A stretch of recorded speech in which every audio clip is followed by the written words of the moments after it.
મુન્દ્રાના rotary હોલમાં મુન્દ્રા બારોઈ નગરપાલિકાની સામાન્ય સભાનું રાષ્ટ્રીય ગાન સાથે પ્રારંભ થયો હતો।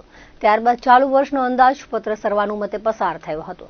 વર્ષ 2025-26ની અંદાજિત આવક 56 કરોડ 86 લાખના બજેટને બહાલી મળી હતી। આ બેઠકમાં વેપારી તેમજ વિવિધ સમાજના અગ્રણીઓનો મોટો પ્રશ્ન બિન રહેણાંક દીવાબત્તી વેરોની જે રજૂઆત હતી તેમજ દીવાબત્તી વેરો 250 કરવા ઠરાવ કર્યો હતો અને વેપારીઓની લાગણી અને સમાજના અગ્રણીઓની રજૂઆતનો નિર્ણય લીધો છે। આ સભામાં સુધરાઈના દંડક દિલીપ ગોરે મુન્દ્રા સુધરાઈ ક વર્ગમાંથી બ વર્ગ બનતા અભિનંદન કરતો ઠરાવનું વાંચન કર્યું હતું। રાજપૂત ક્ષત્રિય સમાજવાડી પાસે ટ્રાફિકને નડતરરૂપ ગેટને હટાવવા સર્વાનુમતે ઠરાવ કરાયો હતો।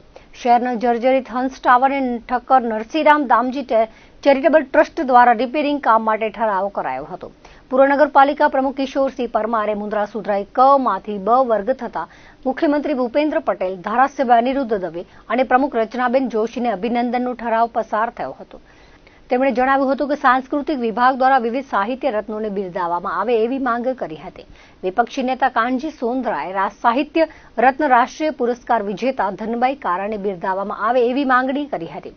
કોંગ્રેસના કાઉન્સિલર અનુ બાપા ખત્રી આવનારા હાજીપીર બાબાના મેળામાં પદયાત્રીઓ માટે ભૂખી નદીની સફાઈ કરવામાં આવે એવી રજૂઆત કરી હતી। સુધરાઈના પ્રમુખ રચનાબેને જણાવ્યું હતું કે કોંગ્રેસના નિમિતાબેન પાતારિયાની શહેરની ગડરાંગની દિવાલ ધરાશાયી થતા જે ગરીબ લોકોના મૃત્યુ થયા હતા તેને મદદ કરવા વાત કરી હતી। બેઠકના અંતે એક રાષ્ટ્ર એક ચૂંટણીનું વાંચન કર્યું હતું। આ બેઠકમાં સુધરાઈના કારોબારી ચેરમેન ભોજરાજ ગઢવી, સીઈઓ ભાવિન ગાંધાડી, ઉપપ્રમુખ જીતુ માલમ, શાસક પક્ષના નેતા ધંબા ઝાલા, દંડક દિલીપ ગોર, અરવિંદ પટેલ, ચંદ્રિકાબેન પાટીદાર, પ્રણવ જોશી, કિશોરસિંહ પરમાર, ધ્રુવરાજસિંહ ચુડાસમા તેમજ કોંગ્રેસના વિપક્ષના કાનજી સોંદરા, નિમિતાબેન પાતારિયા, અનુ બાપા ખત્રી હાજર રહ્યા હતા।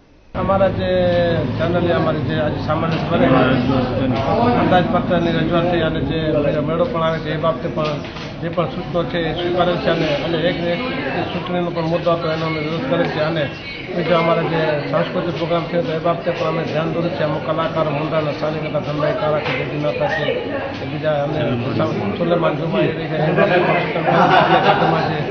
बन्या था अनुसूचित जाति 97 में हाईकोर्टे वळतर आपवानो ऑर्डर करे ये जल्दी से चूको है। एना सिवाय पण विकासना कामों में गैररीति थाय छे कॉन्ट्राक्ट बेस पर अमरा कर्मचारी जे छे एने पर पिटिशन खेती ने कायमी समावेश थाय पगार धोरण में ए बाबते पण घणी रजूआतो प्रमुख પાસે અને કારોબારી ચેરમેન અને ઉપનેતા એની સાથે મારી ચર્ચા થઈ એ કે હું કાલની સફાઈ ચાલુ કરાવી દઉં છું।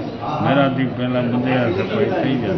સૌ પ્રથમ તો નગરપાલિકાના કે શહેર ભાજપના હોદ્દેદાર તરીકે નહીં પણ એક સામાન્ય નાગરિક તરીકે પણ જો હું કહું તો સૌ પ્રથમ તો મુન્દ્રા બારોઈ નગરપાલિકાના પ્રમુખશ્રી તેમજ સમસ્ત ટીમ આદરણીય ધારાસભ્ય શ્રી અનિરુદ્ધભાઈ દવે અને આપણા લોકપ્રિય મુખ્યમંત્રી શ્રી ભૂપેન્દ્રભાઈ પટેલનો અમે હૃદયપૂર્વક મુન્દ્રા બારોઈ નગરપાલિકાના સૌ નગરજનો વતી હું ખૂબ આભાર માનું છું। કારણ કે આ ખૂબ જ મુન્દ્રા માટે ઐતિહાસિક ક્ષણ છે।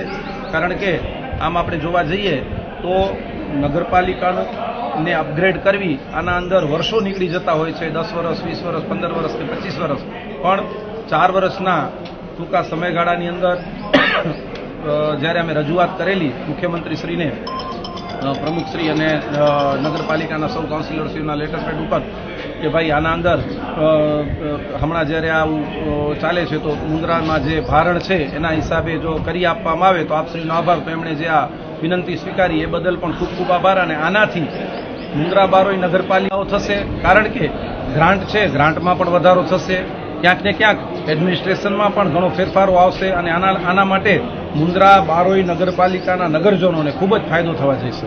આજની સામાન્ય સભા બહુ જ સારા વાતાવરણમાં સંપન્ન થઈ અને ખાસ કરીને મુન્દ્રા બારોઈ નગરપાલિકાને જે અત્યાર સુધી 4 વર્ષથી નગરપાલિકા ક વર્ગમાં હતી તે માનનીય મુખ્યમંત્રી શ્રી ભૂપેન્દ્રભાઈ પટેલ તેમજ અમારા એક્ટિવ ધારાસભ્ય શ્રી અનિરુદ્ધભાઈ દવેના પ્રયાસોથી મુન્દ્રા બારોઈ નગરપાલિકાને ક વર્ગમાંથી બ વર્ગમાં જ્યારે ફાળવવામાં આવી ત્યારે આજે આપણે ચોક્કસપણે કહી શકીએ મુન્દ્રાના વિકાસમાં ખૂબ જ સુંદર એને વેગ મળશે અને આ રીતે ઘણી ગ્રાન્ટો પણ આવશે। એ રીતે મુન્દ્રા બારોઈ નગરપાલિકાએ આજે બ વર્ગમાં નગરપાલિકા અપગ્રેડ કરાતા રાજ્ય સરકારનો અને ધારાસભ્યશ્રીનો આભાર માન્યો। નગરપાલિકા જ્યારે અસ્તિત્વમાં આવી ત્યારે આ વેરો લાદવામાં આવેલ હતો, જે બિન રહેણાંક જે કહેવાય એમાં દીવાબત્તી વેરો હતો એ 2000 રૂપિયા હતો, જે આજની સામાન્ય સભામાં અમારા પ્રમુખ શ્રી રચનાબેન જોશીએ 2000 રૂપિયામાંથી 250 રૂપિયા એ વેરો કરવામાં આવ્યો અને વેપારી જે મિત્રો બધા હતા એમની માગણી હતી, એમની માગણીને ફૂલ માન સન્માન આપીને આજે વેરો ઘટાડવામાં આવ્યો છે સામાન્ય સભામાં.